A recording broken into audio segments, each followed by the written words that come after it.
Berikat semua ya. Berikat ya.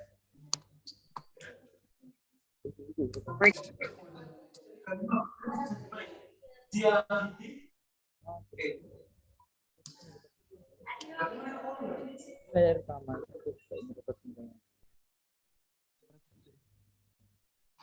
Jadi obat itu merekod itu. Yes.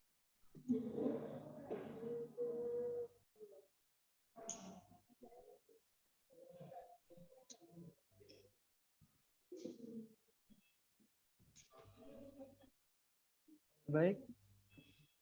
Apakah suara saya sudah masuk?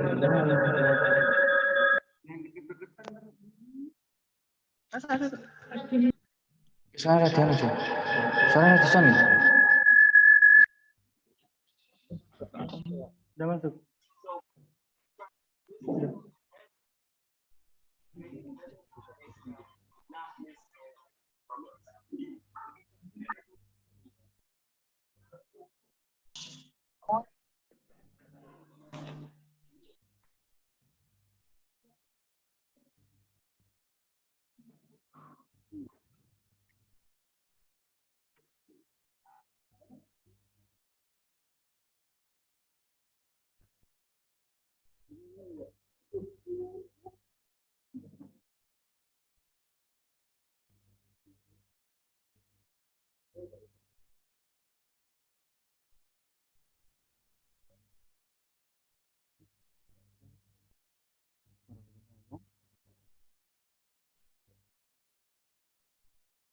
Baik, bisa kita mulai acara pada siang hari ini. Sebelumnya, Assalamualaikum warahmatullahi wabarakatuh. Waalaikumsalam warahmatullahi wabarakatuh. Alhamdulillahirrahmanirrahim.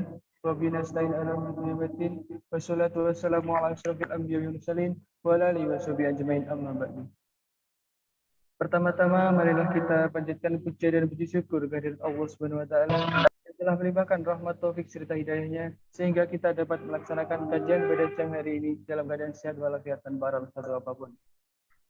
Salawat serta salam semoga selalu tercurahkan kepada junjungan kita Nabi Agung Muhammad sallallahu alaihi wasallam yang membimbing kita dari zaman Islam, dari zaman jahiliyah menuju zaman Islam ya, yakni zaman yang kita nanti akan seperti sekarang ini.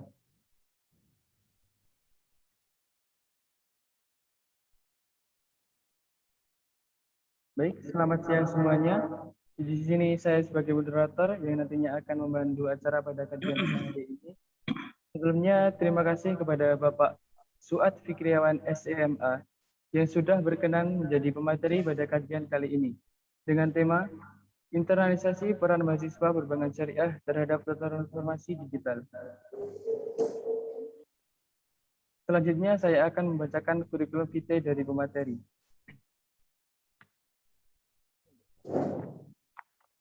Nama Suat Fikriawan SEMA, tempat dan tanggal lahir Ponorogo 20 Desember 1987. Kita bisa berkumpul. Laki-laki, agama Islam, alamat rumah Jalan Wali Songo 114 Iman Ponorogo. Telepon 08527122006. Alamat email suat.fikriawan@gmail.com. Riwayat pendidikan sarjana S1 di UIN Maliki Malang pada prodi Ekonomi dan Manajemen pada tahun 2006. Pasca sarjana S2 Universitas Gadjah Mada Yogyakarta jurusan Ekonomi Islam pada tahun 2010. Program doktoral S3 UIN Sunan Kalijaga Yogyakarta jurusan Ekonomi Islam pada tahun 2016 sampai sekarang. Pengalaman profesional. Founder Pusat Kajian Ekonomi Islam PKEI Yogyakarta pada tahun 2016, presenter dalam First Symposium Halal di Unisik Wonosobo pada tahun 2017, presenter dalam Seven International Conference of Law Societies di Sabah, Malaysia pada tahun 2018, presenter dalam 18 Indonesian Scholar of International Convention, Coventry University, London pada tahun 2018. Peneliti Hibah Balitbang Jatim bersama Pasca Sarjana IAIN Ponorogo pada tahun 2019 dan 2021. Narasumber Seminar Nasional Program Indonesia Cakap Digital Kominfo RI pada tahun 2021. Penulis di beberapa jurnal ilmiah nasional dan proceeding internasional pada tahun 2016 sampai 2021. Pengalaman penelitian. Strategi ketahanan pangan di Kabupaten Ponorogo pada tahun 2010. Studi persepsi perilaku dan makna ritual ziarah kubur di makam Raden Batara Katong Ponorogo pada tahun 2010. Sinkretisme Islam Jawa, studi atas dialektika Islam dalam tradisi ziarah kubur di makam Batara Katong Ponorogo pada tahun 2011. Penguatan para masyarakat penderita Down syndrome di Sidowaya pada tahun 2012. Reformulasi akad mudharabah dalam perbankan syariah di Ponorogo pada tahun 2012. Strategi elektronik word of mouth marketing melalui media online dalam meningkatkan minat kuliah di Insuri pada tahun 2014. Manajemen kompetisi SDM Bank Syariah pada tahun 2017. Manajemen kompetisi sumber daya manusia berbasis prinsip bisnis syariah menuju Palembang Asian Bank pada tahun 2018. Crowdfunding dalam perspektif hukum Islam. Analisis skema akad sewa pada website kitabisa.com pada tahun 2019.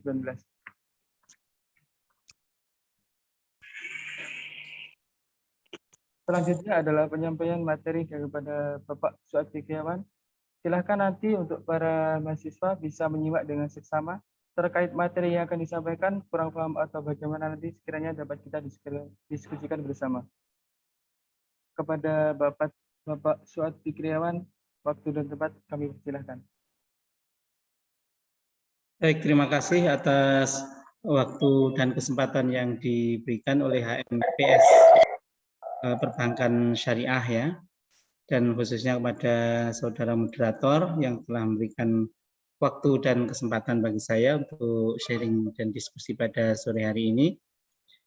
Baik, dalam kesempatan sore ini kita akan membahas satu topik yang sudah ditentukan oleh panitia, yaitu tentang transformasi digital, di mana saya mengambil kajian ini khusus dalam konteks kita khususnya sebagai mahasiswa di Prodi Perbankan Syariah ya, dan juga secara umum ini juga sangat relevan dengan beberapa lembaga perbankan kita yang saat ini sudah berkembang, dan juga khususnya perbankan syariah kita yang juga merupakan salah satu pelaku yang bersaing ya di ranah lembaga keuangan di Indonesia, yang dalam hal ini saat ini pun juga sedang berbondong-bondong melakukan transformasi digital ya. Artinya beberapa pelayanan-pelayanan di bidang digital ya, di bidang perbankan khususnya itu sudah masuk pada ranah digitalisasi. Dari ke hari kita temui ya banyak layanan baru yang tentu itu menjadi salah satu bargaining power ya, atau daya tawar yang cukup baik bagi perbankan syariah kita kepada customer khususnya masyarakat ya dan nasabah. Di sisi yang lain juga menjadi bagian dari wujud kompetisi antar perbankan di Indonesia khususnya antar perbankan syariah. Baik, izinkan saya pada siang hari ini men-sharingkan materi saya. Oke.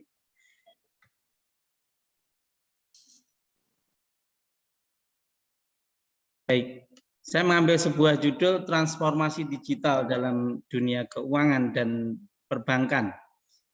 Nah, ini kenapa ini saya menelusuri beberapa literatur berkaitan dengan transformasi digital. Ada beberapa hal tentunya yang nanti akan kita singgung. Ini yang paling utama, yang pertama ini adalah apa itu transformasi digital. Nah, ini yang menjadi pertanyaan kita hari ini.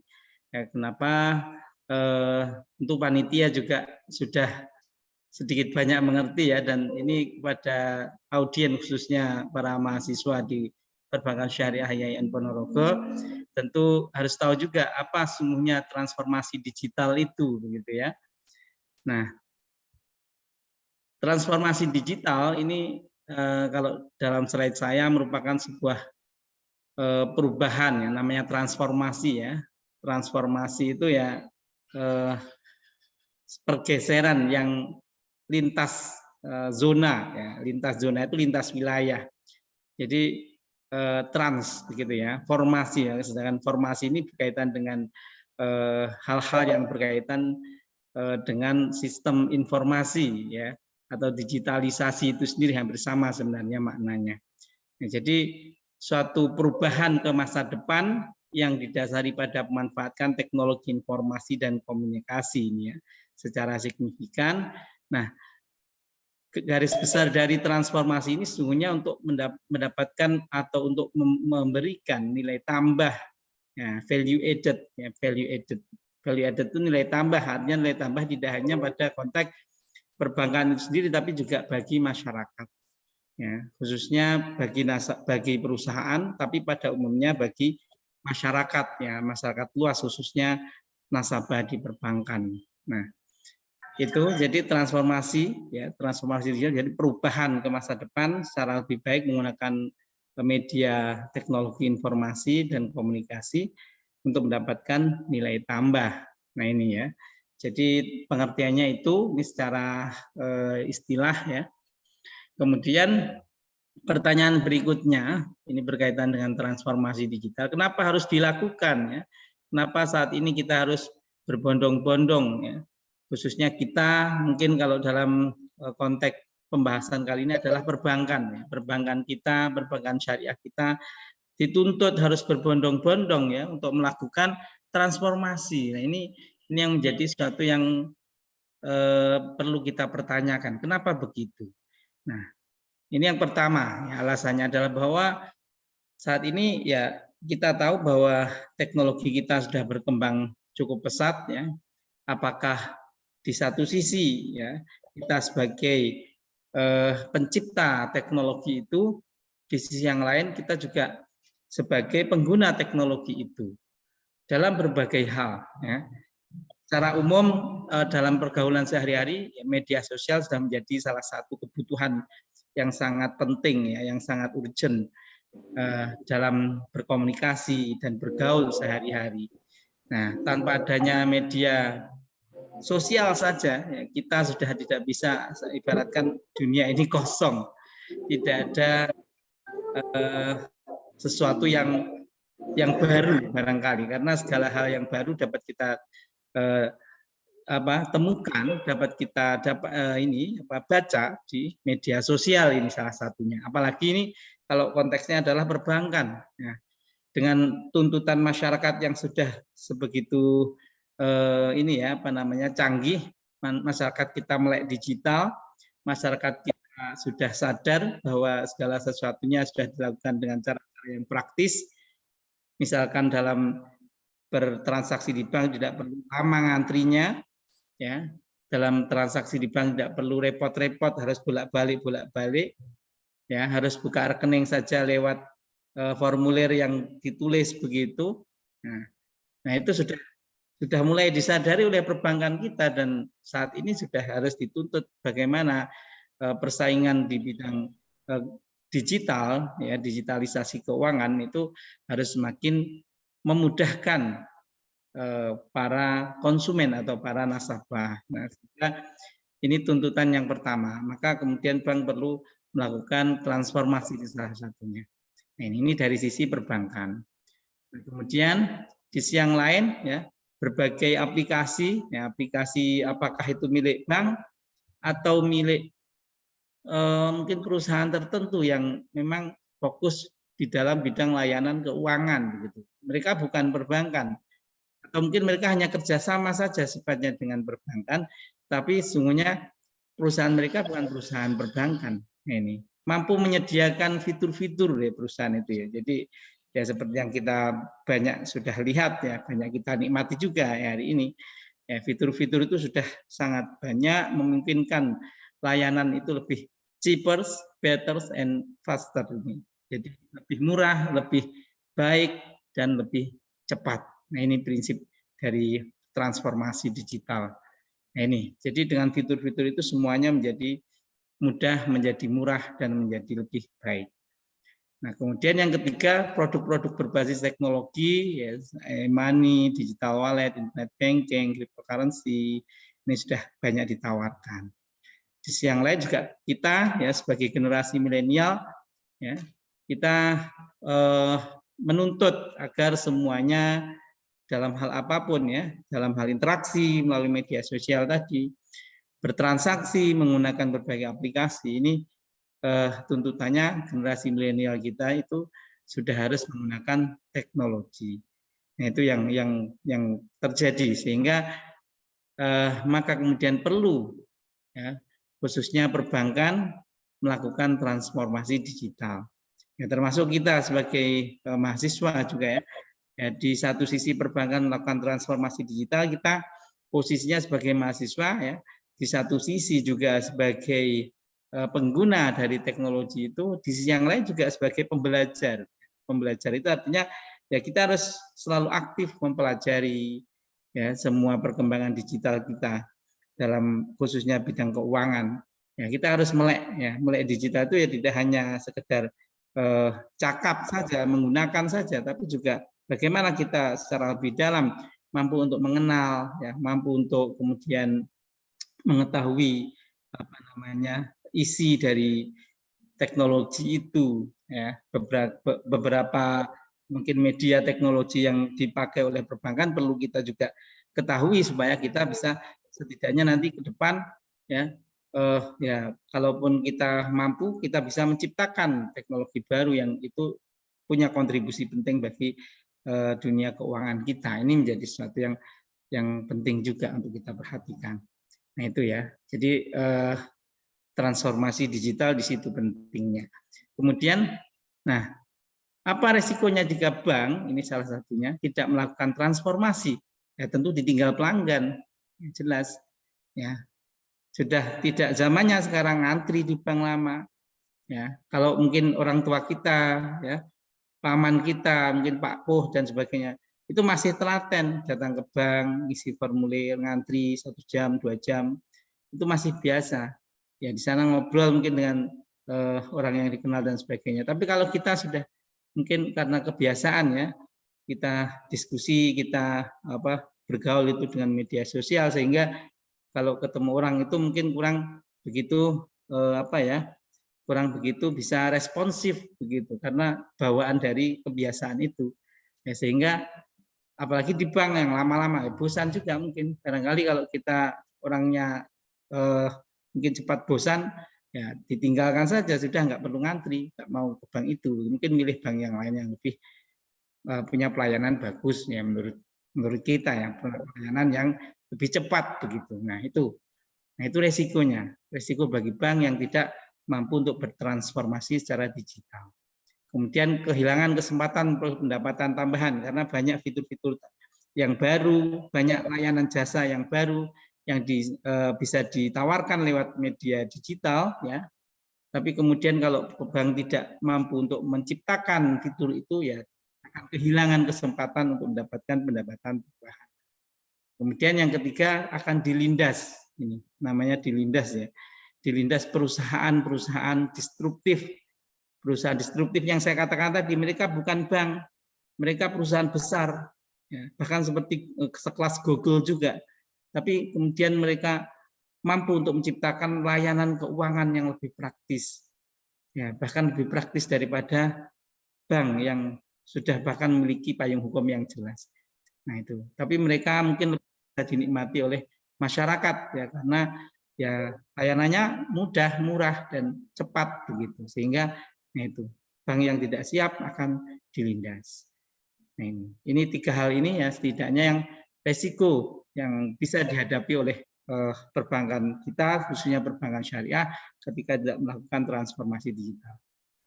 Nah, kemudian ini bagian yang kedua, apa inti dari sebuah transformasi digital? Nah, sesungguhnya kalau kita melakukan transformasi digital, ya, perbankan melakukan transformasi digital, apa yang dirubah, ya, apa yang harus ditransformasikan, gitu ya. Apa yang harus diganti mungkin, apa banyak pertanyaan-pertanyaan itu. Nah, intinya di sini. Nah, yang ditransformasikan itu setidaknya ada 5. Ya, yang pertama transformasi dalam bentuk mindset kita ya, pemikiran kita, ya, atau mindset direkturnya, mindset pelaku perbankannya. Ya, kita juga termasuk mahasiswa perbankan syariah yang nanti juga menjadi salah satu kader di dalam mengembangkan perbankan syariah di Indonesia ya. Mindset kita rubah. Yang pertama. Kemudian yang kedua, kita rubah manusianya, person to personnya, ya, organisasi personal ataupun organisasinya. Kemudian perubahan budayanya, kebiasaan, perubahan prosesnya, dan yang terakhir perubahan di bidang teknologi. Nah, jadi transformasi digital itu sesungguhnya bukan semata-mata mentransformasikan teknologinya saja, tapi kemudian unsur yang lebih penting lagi adalah 4 hal yang sebelum teknologi itu diganti atau dirubah, yaitu tadi mindset, manusia, budaya, dan proses. Baru teknologinya. Ini 5 hal ini yang perlu, yang penting. Nah, ini perubahan mindset. Ya, jadi kalaupun ini pada prinsipnya, ya kita saja lihat atau ya mungkin lebih jauh lagi perbankan ya bisa melayani secara digital atau menggunakan atau memanfaatkan teknologi, maka jangan dikerjakan secara manual. Nah, itu salah satu hal yang penting yang kemudian bisa merubah mindset kita. Nah, ketika teknologi itu sudah memberikan kemudahan, ya tidak perlu lagi kita mengerjakan secara manual. Ya. Kalau kemudian di kelas kita seperti kelas ya, kita kuliah Anda sudah punya laptop, Anda sudah punya handphone yang bisa untuk ngetik, ya, dan kemudian Anda masih bawa buku dan nulis, nah itu salah satu mindset yang belum berubah saya kira. Nah, jadi harus berubah. Masih harus mungkin memfotokopi buku, ya, tapi juga kebiasaan juga ada yang memang membaca di HP, membaca di laptop, penglihatan kita jadi mungkin kurang sehat. Ya. Itu bisa seperti itu. Tapi kemudian secara umum, kalaupun ada yang lebih mudah dengan menggunakan teknologi, ya kita jangan persulit diri, itu intinya. Ya, termasuk di dalam perbankan, kalau sudah bisa melayani dengan teknologi, apalagi mampu menjangkau customer atau konsumen atau nasabah yang jauh, ya jangan kemudian harus disuruh datang ke bank begitu ya, itu intinya. Jadi itu bagian dari perubahan mindset. Nah, yang kedua ya setelah pola-pola itu kita kita lakukan, ya kita secara berproses juga melakukan digitalisasi ya produk, proses, layanan sumber daya yang dimiliki perusahaan. Nah, intinya itu kalau perubahan mindset ada 4, kemudian perubahan manusia. Nah, pada intinya kalau kaitannya dengan manusia, tuntutan atas transformasi digital itu satu hal yang paling penting, yaitu kreatif dan inovatif. Ini. Jadi setiap individu tidak boleh merasa puas dengan apa yang sudah ada sekarang atau yang sudah diciptakan sekarang. Nah, setiap manusia di era sekarang transformasi digital ini ya perlu kreatif terus melakukan inovasi-inovasi, mencoba hal baru, mengembangkan hal yang sudah diciptakan saat ini. Nah, dan terus begitu mencoba. Artinya terus mencoba dan mencoba itu saya kira akan mampu untuk mengasah kreativitas dan inovasi kita. Jangan kemudian ragu begitu ya. Jangan kemudian hanya cukup ini saja. Ya, tidak menerima apa adanya, jangan. Ya, kita harus terus mencoba intinya. Jadi dengan cara kita mencoba dan mencoba apapun resikonya. Barangkali kalau kaitan dengan digitalisasi tidak terlalu besar resikonya ya. Yang penting kita mencoba dan kita tahu akhirnya kita bisa berkreasi dan berinovasi di dalam hasil uji coba kita itu. Nah, itu intinya di situ. Jadi ada istilahnya teknik design thinking ya. Berpikir desain sebagai desainer, namanya desainer ya. Kalau kita sebagai desainer perancang busana begitu ya. Yang kita pikirkan bukan kok busana yang sudah kita jahit dan kita lihat itu bagus, kita pakai sendiri kemudian itu tidak hanya itu.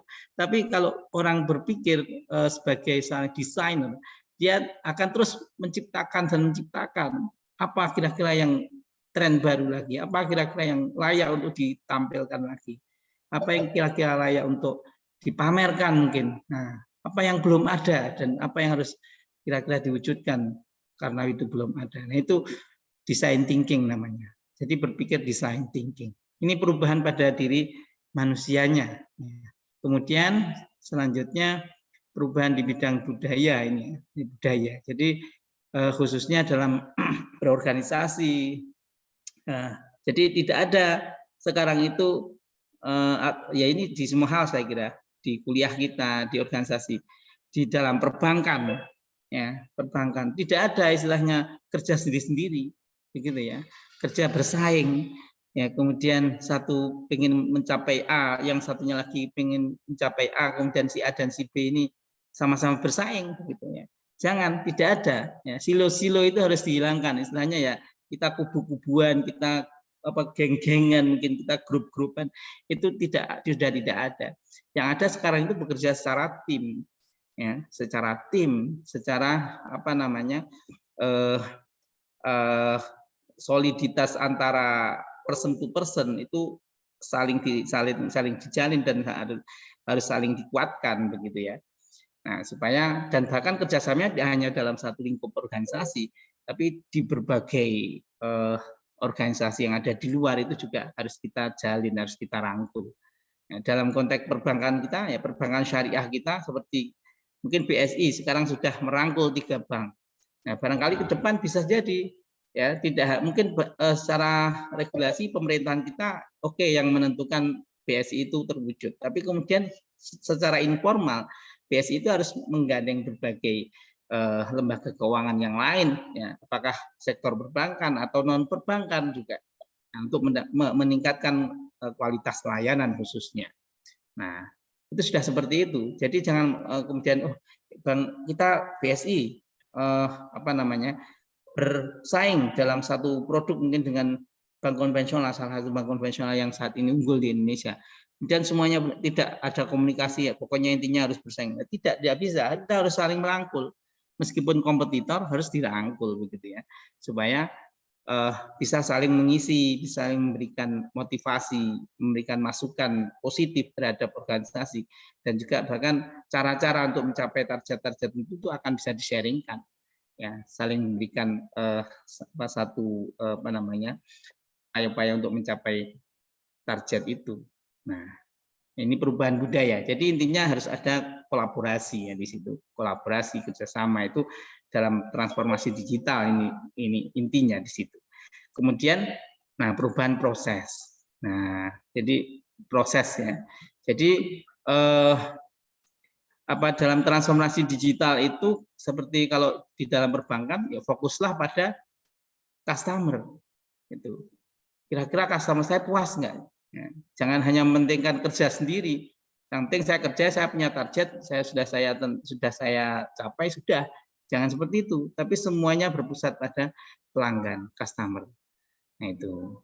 Dalam satu mungkin hampir sama dengan perbankan yaitu perguruan tinggi, sama-sama perusahaan. Kalau konteks perusahaan ini jasa juga.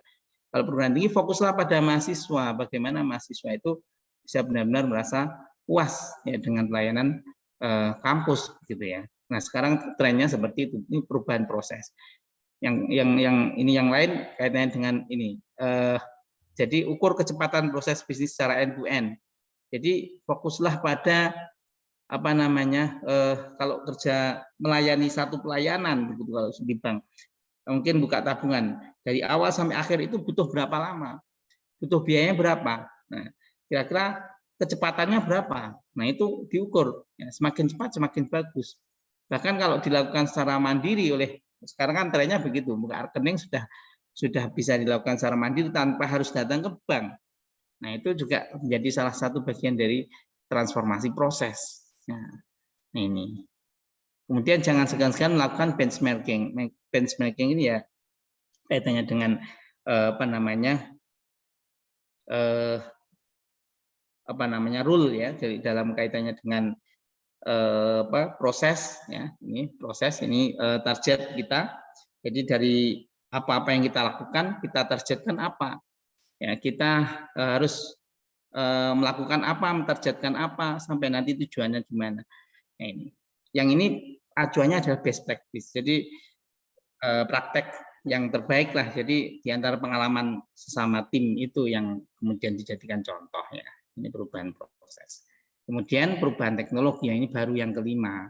Nah, kita perubahan teknologi ini sudah banyak teknologi yang sudah disediakan oleh para pencipta teknologi. Saya kira seperti perbankan tidak perlu menciptakan teknologi baru, kerjasama saja dengan berbagai penyedia layanan teknologi itu yang kemudian kita tinggal menggunakan teknologinya. Nah itu sudah, jadi ada mitra teknologi sebenarnya, itu sangat mudah saat ini dilakukan.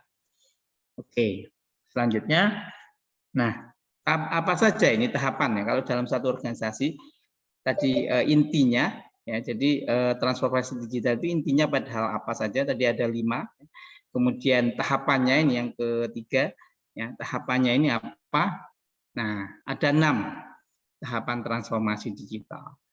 Nah, saya kira ini banyak ditemukan di berbagai organisasi, ya, di sektor perbankan, lembaga keuangan dan lain sebagainya. Ya, intinya bahwa tahapan ini jadi ini yang pertama, bisnis itu sebagai sebuah kebiasaan yang ya kita melakukan apa ya, satu rutinitas dalam organisasi itulah ya, itu tahap yang pertama. Yang kedua itu biasanya ada eksperimen kecil ya, di dalam ini present and active ya, di dalam satu mungkin person to person sejumlah individu yang di dalam organisasi itu melakukan eksperimen belum ada perhatian perusahaan atas itu biasanya. Kemudian tahap ketiga, nah ini ada beberapa yang lebih mungkin formalize ini. Oh, eksperimennya berhasil, ada hal yang positif. Nah, di situ kemudian apa namanya, diformalisasikan, jadi diajukan ke pimpinan begitu ya, secara resmi dirapatkan dan sebagainya. Dan tahap keempat ini sudah melakukan kolaborasi, pengembangan dan sebagainya. Dan tahap kelima ini sudah dalam konteks ini bahwa pimpinan berkomitmen untuk melakukan transformasi digital. Dan tahap keenam ini sudah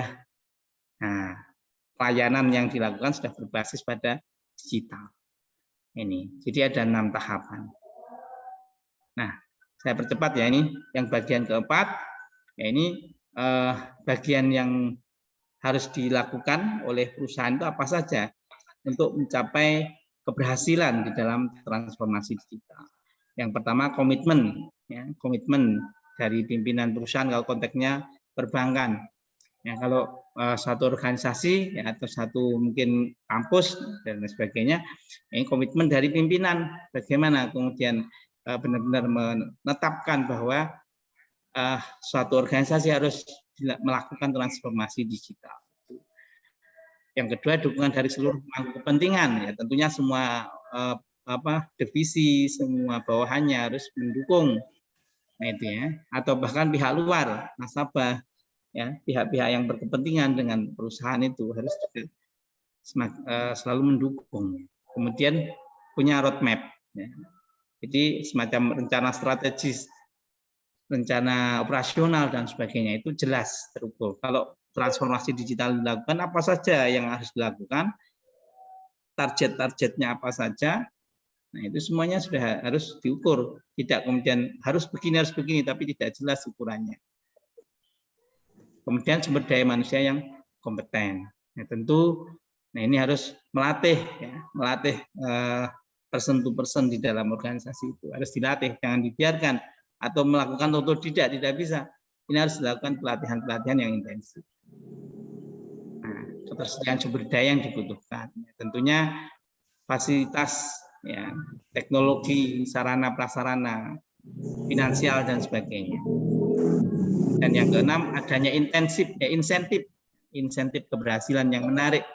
Tidak harus dalam bentuk finansial, ya, dalam bentuk hal yang lain seperti ya, motivasi, seperti cuti tambahan. Kalau orang bekerja itu tidak harus dia diberikan insentif dalam bentuk finansial, tapi juga ada tambahan cuti, kenaikan pangkat, ya, bonus dan sebagainya. Itu bagian dari insentif keberhasilan. Jadi terobosan yang dilakukan oleh orang per orang ataukah kelompok di dalam organisasi itu diberikan apresiasi yang baik oleh perusahaan. Itu juga bagian dari hal yang mendukung keberhasilan transformasi digital. Nah, ini beberapa contoh yang kelima ini, ya, yang terakhir ini ya. Apakah ada contoh di dalam bidang keuangan? Sudah banyak. Ya, sekarang credit scoring ya berbasis media sosial. Jadi nasabah itu semuanya kan punya media sosial dan akan sangat mudah untuk menilai ya seberapa bagus ya apakah karakter, kompetensi dan sebagainya 5C itu bahkan tidak ya. Itu diukur, dinilai berdasarkan riwayat di dalam media sosial yang dia miliki. Nah, ini credit scoring berbasis media sosial. Nah, kemudian sekarang teknologi biometrik, yaitu penyediaannya sudah banyak di Indonesia ini. Jadi tidak menggunakan PIN lagi, kan yang umum PIN ya, tidak menggunakan sidik jari tapi biometrik. Nah, pengenal wajah itu yang sekarang sudah tren.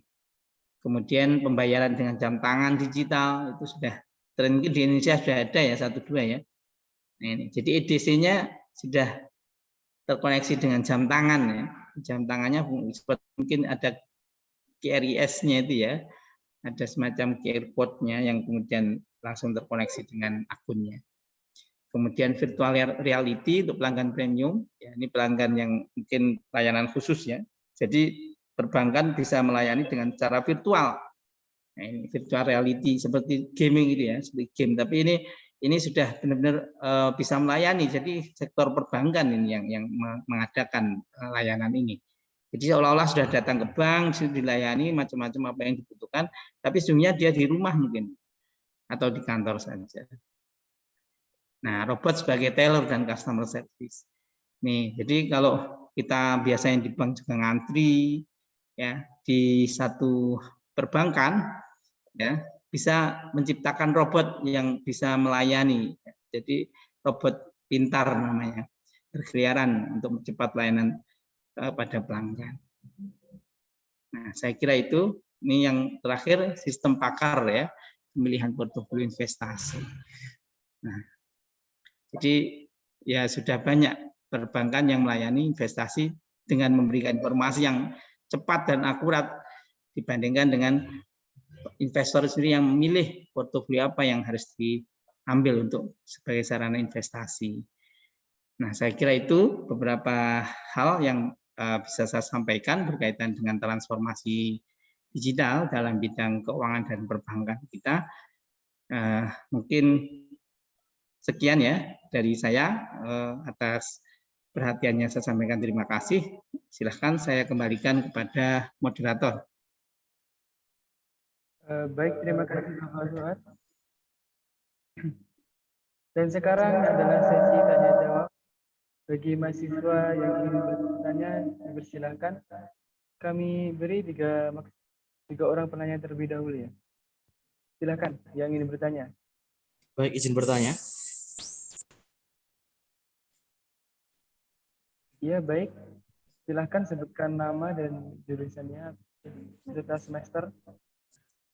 Baik, nama saya Ogi Dimas dari semester 3 kelasnya Perbankan Syariah.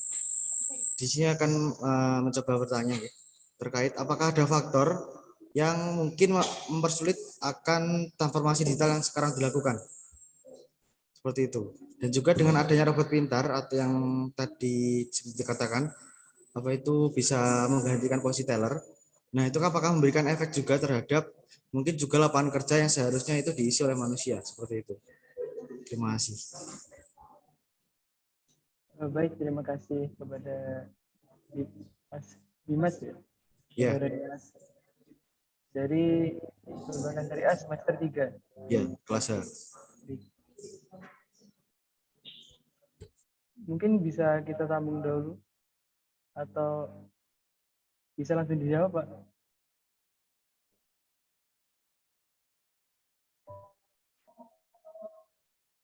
Ya, langsung saya jawab mungkin ya.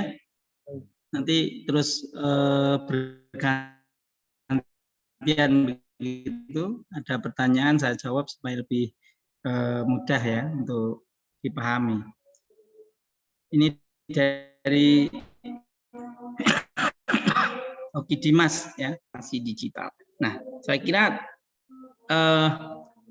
yang karena tadi ada 5 inti dari transformasi digital itu sendiri yang harus diperhatikan ya oleh seorang pelaku bisnis ya, ataupun kita sendiri sebagai pelaku, sebagai mahasiswa di bidang perbankan syariah. Nah, itu yang 4 merupakan bagian dari person dari seseorang itu sendiri, ya, yaitu mindset, manusia, budaya, dan proses. Nah, itu tadi. Jadi itu menandakan bahwa sesungguhnya yang paling menentukan apakah transformasi digital itu berhasil atau menemui hambatan, itu sungguhnya diri kita sendiri ya. Jadi pelakunya, manusianya sebagai pelaku transformasi digital itu sendiri. Persoalan teknologi itu ya mungkin persoalan yang kedua dan ketiga bisa menjadi salah satu yang barangkali tidak cukup berpengaruh signifikan dalam mewujudkan keberhasilan transformasi digital. Tapi sungguhnya kita sendiri sungguhnya yang apakah kita mau atau tidak begitu ya. Apakah kita sadar saat ini bahwa sudah banyak teknologi yang bisa memberikan pelayanan sangat canggih, sangat mudah, murah, dan bagus tadi. Nah, tapi kemudian kita sendiri yang mungkin belum sadar dengan adanya fasilitas-fasilitas teknologi itu, sehingga kita stagnan ya, kita cukup ini saja yang saya lakukan gitu, atau menerima apa yang ada itu. Jadi, nah itu jadi dari kita sendiri yang paling utama dalam hal yang kaitannya dengan penghambat atau istilahnya menjadi sulit kita melakukan transformasi digital itu. Nah, apalagi terlebih kalau kita sendiri ini sebagai pimpinan dalam sebuah perusahaan, dalam sebuah organisasi. Nah, pimpinan itu sangat menentukan ya. Kalau pimpinannya saja tidak melek digital, tidak cakap digital, ya, tidak sadar dengan proses-proses yang sekarang sudah lebih canggih, lebih lebih cepat dan lebih mudah. Nah, maka kemudian itu akan berpengaruh pada organisasi di bawahnya. Semua kebijakan-kebijakan, keputusan organisasi dan sebagainya ya tentu tidak akan bisa berjalan baik dalam proses ini mentransformasikan organisasi pada ranah digital. Nah, itu yang kemudian terjadi. Itu ya. Nah, itu bisa kita kembalikan pada diri sendiri yang saat ini apa yang sudah tersedia dan kita belum tahu, dan apa yang tersedia sekarang kita belum bisa melakukan, belum bisa menjalankannya. Nah, itu kembali ke kita sendiri.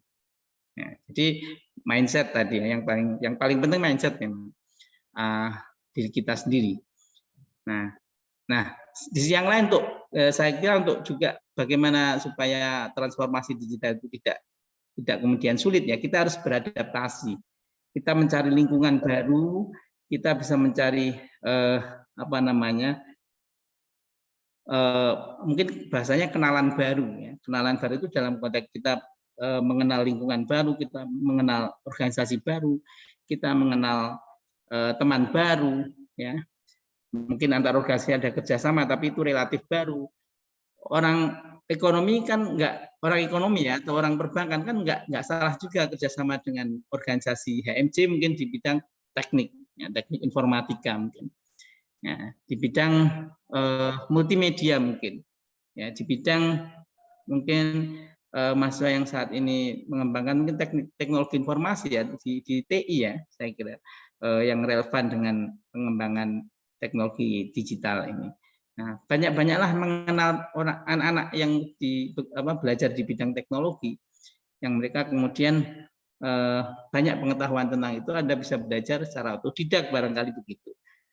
Nah, ya, di samping itu juga para pelaku bisnis di bidang keuangan digital itu juga barangkali bisa ya. Nanti sekali-kali lah HMC itu berkunjung di Jakarta, kemudian datang ke fintech, salah satu fintech yang ada di Jakarta, itu banyak perusahaan yang ada di Jakarta itu yang berbasis pada teknologi informasi. Nah, itu bagian dari motivasi juga ya, untuk bagaimana kita mengenal lebih dekat tentang digitalisasi. Kemudian yang selanjutnya berkaitan dengan robot pintar ya.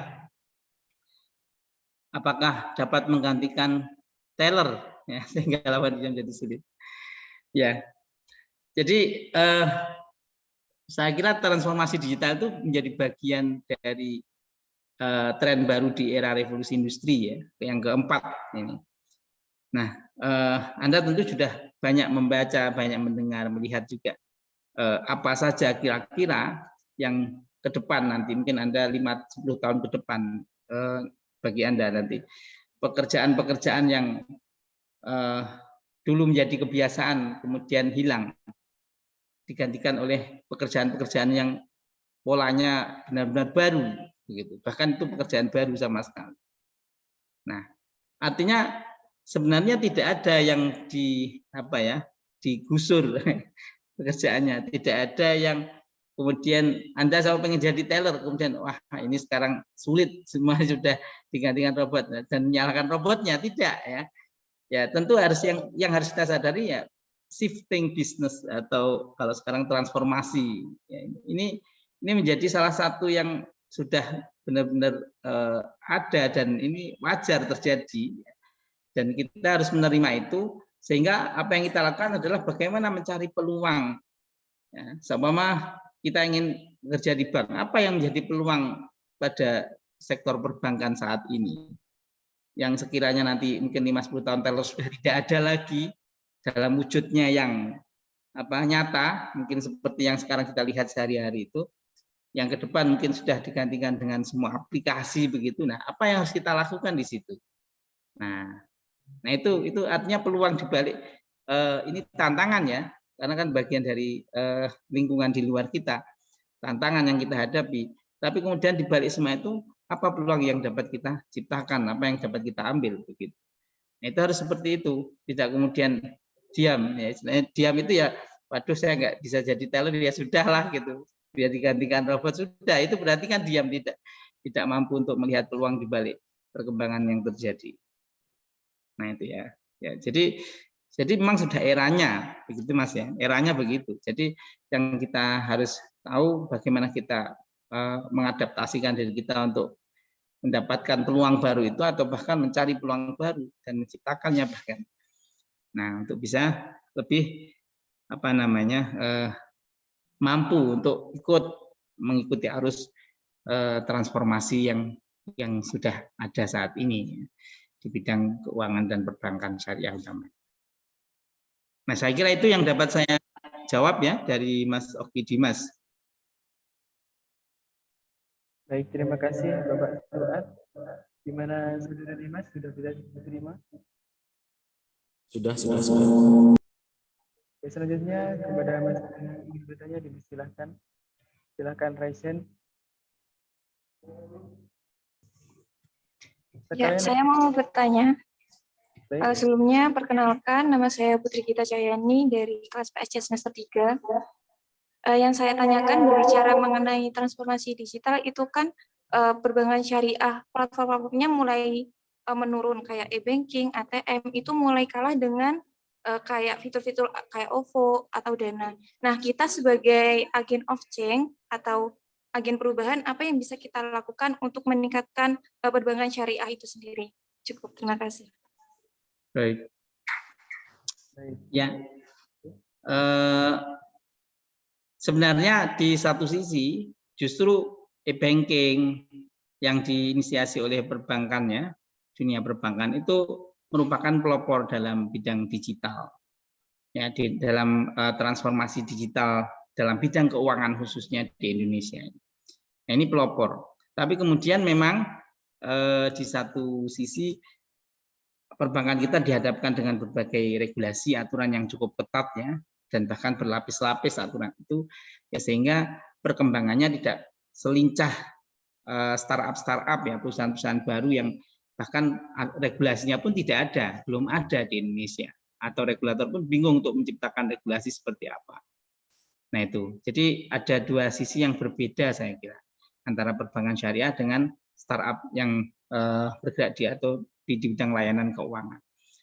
Nah, kita sebagai agen of change ya, sebagai agen perubahan dan termasuk juga sebagai pelaku di dalam perbankan syariah, ini saat ini juga biasanya begini, ada beberapa tahapan yang dilakukan seperti dalam perbankan syariah saat ini dengan hadirnya berbagai startup yang bergerak di bidang layanan keuangan seperti fintech ya atau techfin ya, fintech atau techfin. Jadi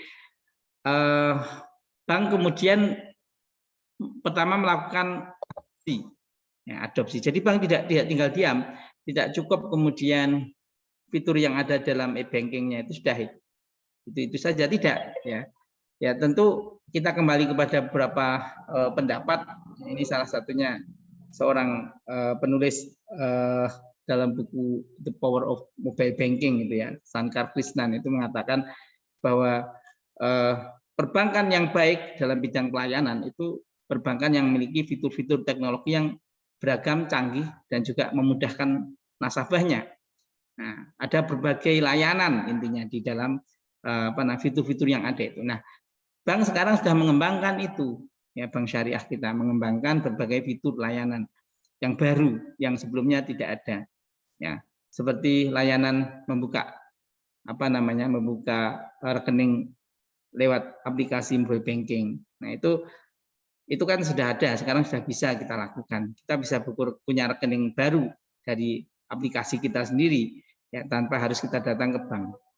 Nah, salah satunya itu, dan yang lain-lain saya kira berbasis pada jasa-jasa itu semakin beragam di fitur-fitur e-banking kita. Nah itu salah satu hal yang dilakukan oleh perbankan untuk meningkatkan minat masyarakat untuk menggunakan fitur-fitur layanan jasa perbankan menggunakan media digital yang mobile banking sendiri. Artinya animo masyarakat untuk menggunakan mobile banking, e-banking itu semakin meningkat lagi, tidak kemudian turun. Nah, itu yang dilakukan termasuk bank syariah. Nah, berkaitan dengan pesaingnya seperti Dana OVO, itu memang menangnya di sisi regulasi ya kalau OVO dan Dana dan teman-temannya juga. Regulasinya ini belum begitu kuat. Ya, kemudian mereka sudah menawarkan fitur-fitur yang sangat mudah, murah dan sebagainya, digunakan dalam berbagai fasilitas pembayaran dan sebagainya. Tapi tentu aturan pemerintah kita, apakah itu kembali pada Undang-Undang ITE dan sebagainya, itu masih tetap membatasi. Ya. Di satu sisi belum ada regulasi yang kuat, di sisi yang lain juga ada batasan-batasan dari pemerintah. Nah, seperti top up ya dan sebagainya. Itu kan dibatasi sekian juta atau sekian puluh juta. Tidak seperti perbankan yang kita punya rekening satu saja bisa diisi berapapun di dalam rekening itu tanpa ada batasan. Nah, artinya di masyarakat kita saya kira kalau saat ini masih kalau dikatakan belum sampai 50-50 antara yang memilih layanan fintech dengan layanan perbankan. Saya kira layanan perbankan memiliki pasar yang masih cukup besar, sedangkan layanan fintech itu juga masih memiliki segmennya sendiri. Nah, kita perlu mempelajari ini, Mbak. Jadi sebagai agen of change itu tidak harus ikut membantu perubahan-perubahan yang seharusnya dilakukan oleh bank, tapi juga harus kritis melihat fenomena yang terjadi saat ini. Apa yang dilakukan bank saat ini ya, dengan tantangan ini? Apa yang kemudian dilakukan bank mungkin 5 tahun ke depan ketika ada tantangan-tantangan baru. Mungkin fintech 5 tahun ke depan sudah tidak relevan seperti saat ini. Perkembangannya sudah cukup mungkin sangat canggih lagi. Ya, yang itu kemudian bisa jadi mereka bukan pelaku utama dalam bidang lembaga keuangan, tapi mereka merupakan bagian penting dari para pelaku utama ini, khususnya perbankan. Ya, seperti perusahaan yang melayani tadi layanan biometrik tadi. Nah, itu kan bank tidak menyediakan layanan itu, tidak menciptakan itu maksudnya, tapi bekerja sama dengan perusahaan tertentu untuk menciptakan bagaimana kemudian ke depan sistem e-banking kita, mungkin di ATM kita tidak menggunakan PIN lagi karena PIN sudah sering kebobolan, ya. Menggunakan pengenal wajah. Nah, pengenal wajah pun sekarang beberapa film-film yang berbasis pada teknologi itu pun sudah bisa meniru wajah seseorang, kemudian bisa sidik jari pun juga sudah bisa meniru untuk kemudian membuka kunci dari akun seseorang. Nah, itu kan sekarang seperti itu. Nah, itu ke depan apalagi selain biometrik. Ini juga menjadi salah satu tantangan ya dalam bidang keuangan khususnya.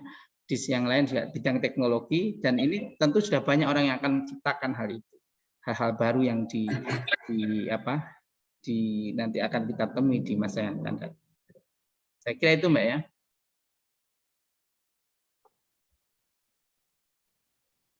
Baik, terima kasih kepada Bapak Ketua. Bagaimana kepada Saudara Putri, bisa diterima jawabannya? Ya sudah. Baik. Mungkin dari mahasiswa yang lain ada yang ingin bertanya lagi?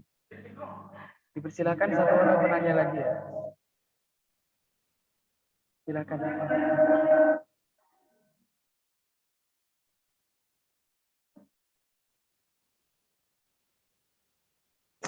Baik, saya perkenalkan, nama saya Nurulita Fitriani Kurnia dari kelas PSH dari semester 3 IAIN Ponorogo. Di sini saya ingin bertanya mengenai bagaimana cara untuk mendukung perkembangan transformasi digital di tiap daerah, khususnya untuk daerah terpencil. Terima kasih. Baik, langsung saya jawab ya. Baik, Pak, silakan. Ya, dari Nurulita ya, cara mendukung transformasi digital di daerah. Nah, ini ya seperti Ponorogo ini saya kira tidak, kalau dibandingkan dengan kota-kota besar seperti Surabaya itu ya beda ya. Jadi lingkungannya kita masih bisa dikatakan kota tapi masih di daerah posisinya. Nah, ini menjadi sesuatu yang jadi kita ini punya peran yang penting juga di daerah ya dalam menciptakan transformasi digital. Kalau masyarakat kita secara keseluruhan di Indonesia berdasarkan laporan dari ATSI ya, Asosiasi Telekomunikasi Indonesia, ini mengatakan bahwa bahkan kepemilikan handphone ini salah satu pintu masuk orang mengenal digitalisasi ya, handphone ini.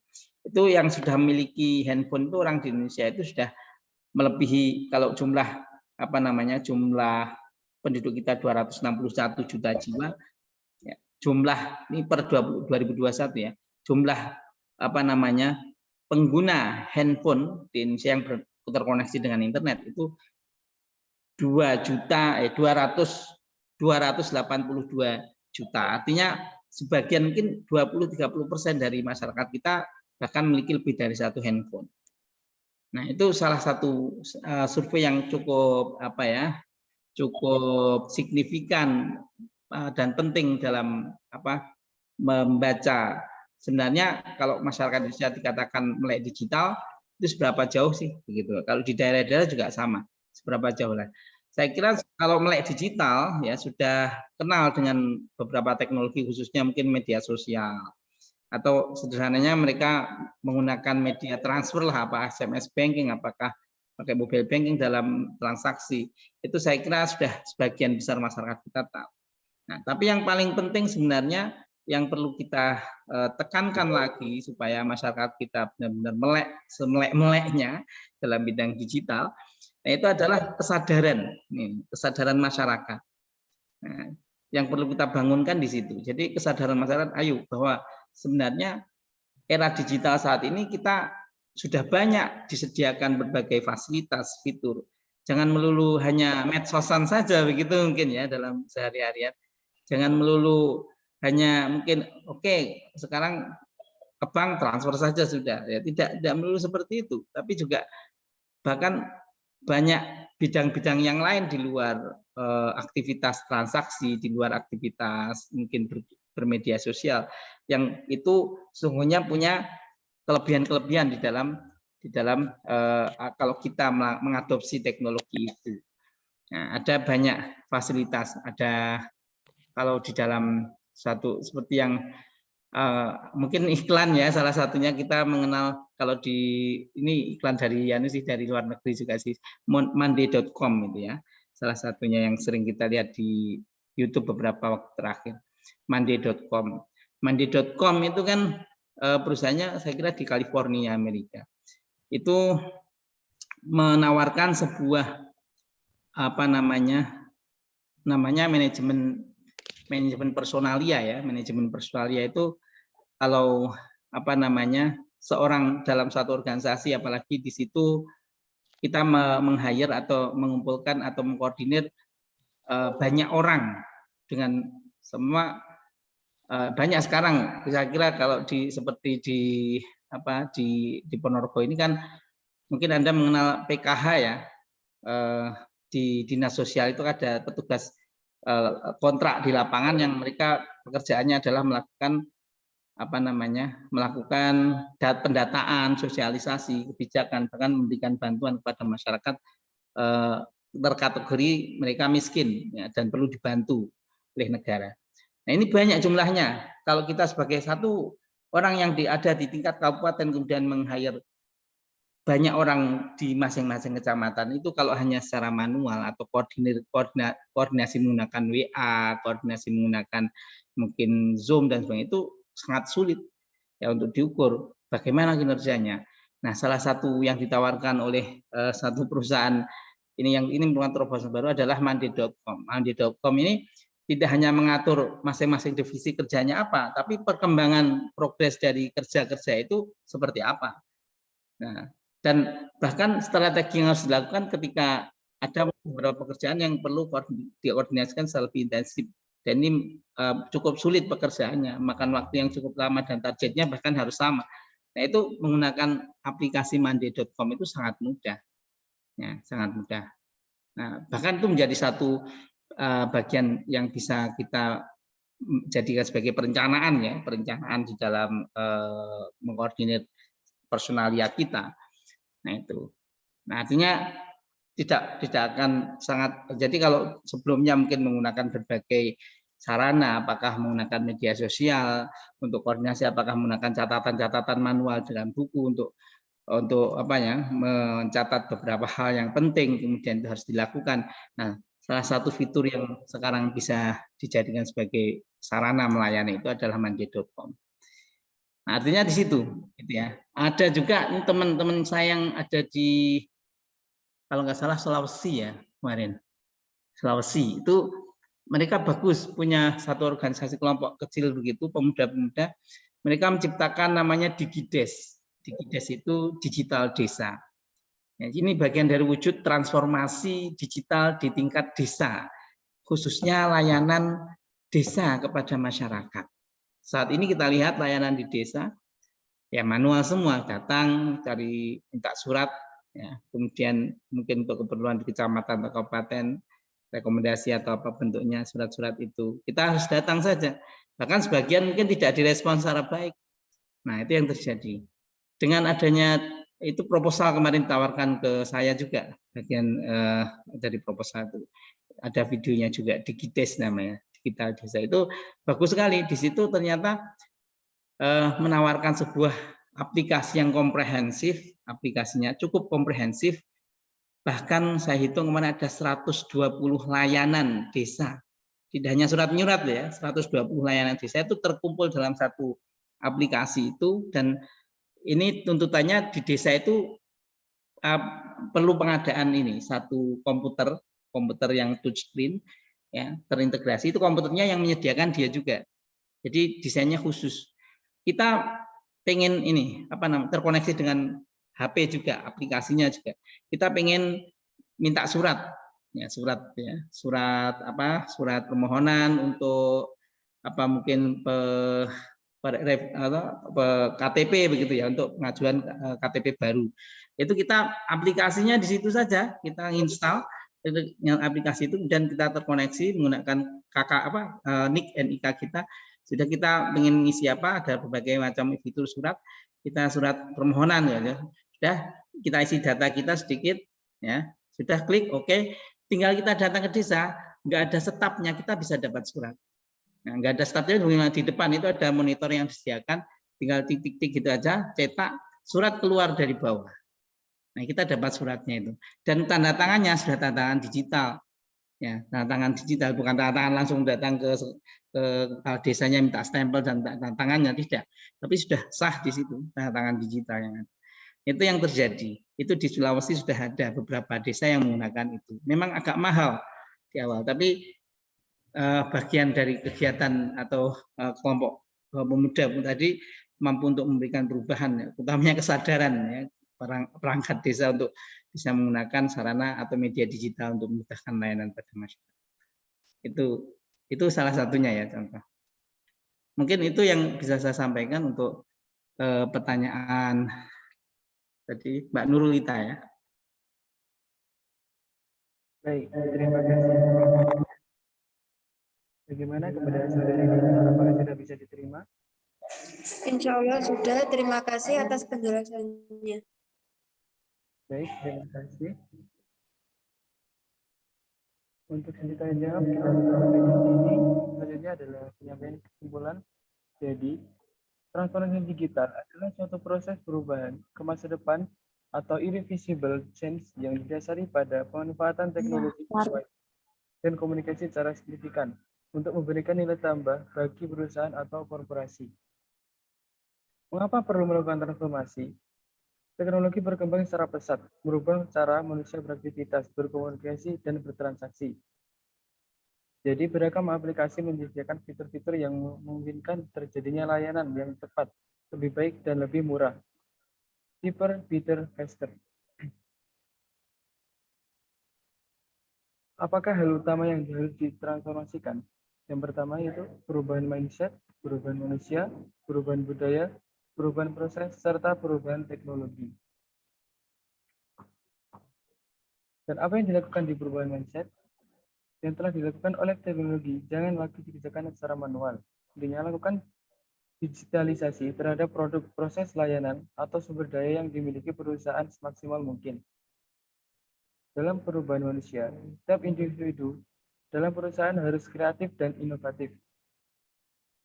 Yang ketiga, perubahan budaya. Kebiasaan bekerja dalam silo-silo harus dihilangkan karena menghambat penciptaan daya saing usaha. Yang keempat, perubahan proses.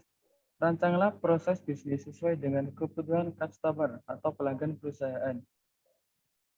Yang kelima atau terakhir, pakailah teknologi tepat guna berbasis IR4 seperti big data, cloud computing, machine learning, Internet of Things, dan lain sebagainya. Jalan transformasi digital terdiri dari 6 tahapan, yaitu yang pertama, business as usual, vision and active, formalist, strategic, convergent, dan innovative and adaptive. Untuk tahap awal, kondisi awal di mana perubahan bekerja dengan asumsi bahwa kondisi terkini adalah yang paling baik dan kompetitif. Tahap kedua, beberapa eksperimen kecil mulai sering dilakukan oleh sejumlah individu atau unit perusahaan karena adanya fenomena teknologi termutakhir. Tahap ketiga, eksperimen-eksperimen kecil yang berhasil dilakukan dan memberikan dampak positif mulai didalami, kelayakan implementasi secara masif. Tahap keempat, unit-unit organisasi mulai memahami pentingnya para individu berkolaborasi lintas divisi. Tahap kelima, perusahaan membentuk tim atau unit khusus yang diidentifikasikan untuk memimpin serta mengelola transformasi digital. Tahap 6, transformasi digital yang telah menjadi topik yang senantiasa mewarnai berbagai rapat dan proses pengambilan keputusan. Dan apakah kunci keberhasilan dilaksanakan transformasi digital? Komitmen dari pemimpinan perusahaan. Pimpinan dan manajemen perusahaan harus berhasil meyakinkan seluruh pihak untuk bertransformasi bersama. Kedua, dukungan dari seluruh pemangku kepentingan. Segenap karyawan, staf, dan individu dalam perusahaan bersemangat dalam melakukan transformasi karena adanya keinginan untuk mewujudkan mimpi bersama. Self Green. Yang ketiga, roadmap yang jelas dan terukur.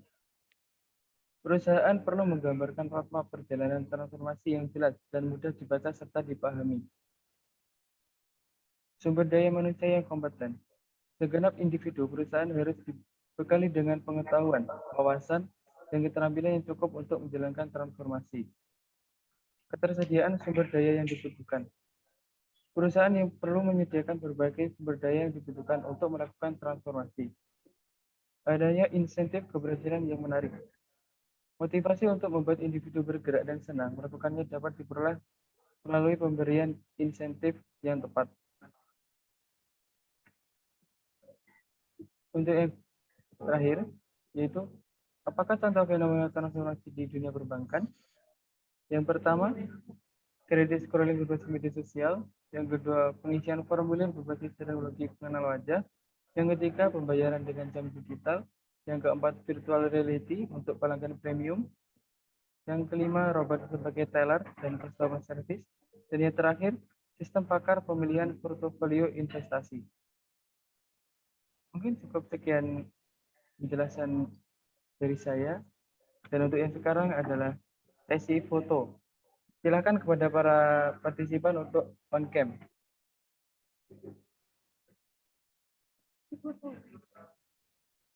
Silakan kepada para partisipan untuk on cam. Karena sekarang waktunya sesi foto bareng.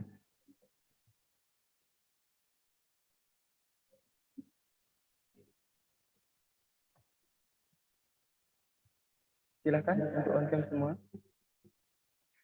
Mungkin dari Perkapda bisa mengambil screenshot ya.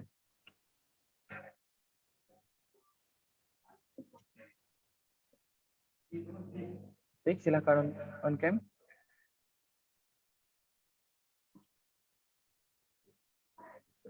Mulai. 1, 2, 3. 2 kali senyum. 1, 2, 3.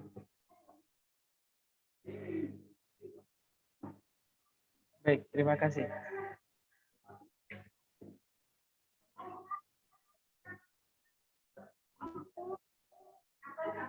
Mungkin cukup sekian kajian pada siang hari ini. Saya selaku moderator mohon maaf apabila ada tutur kata maupun perbuatan yang kurang berkenan di hati.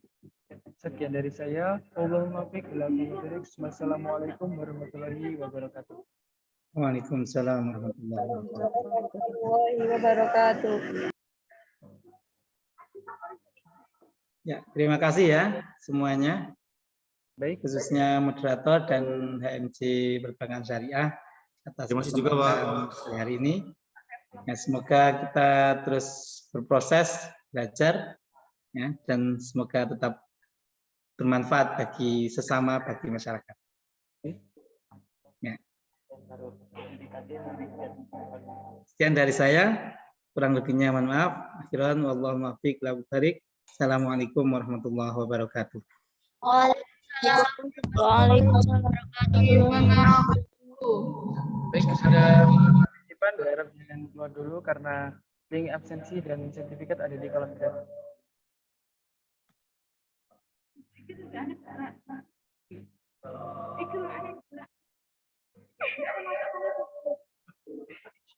Silakan cek ya di kolom chat. Oke, cek dulu bareng di depan yuk. Bentar. Bisa dicek ya di kolom chat.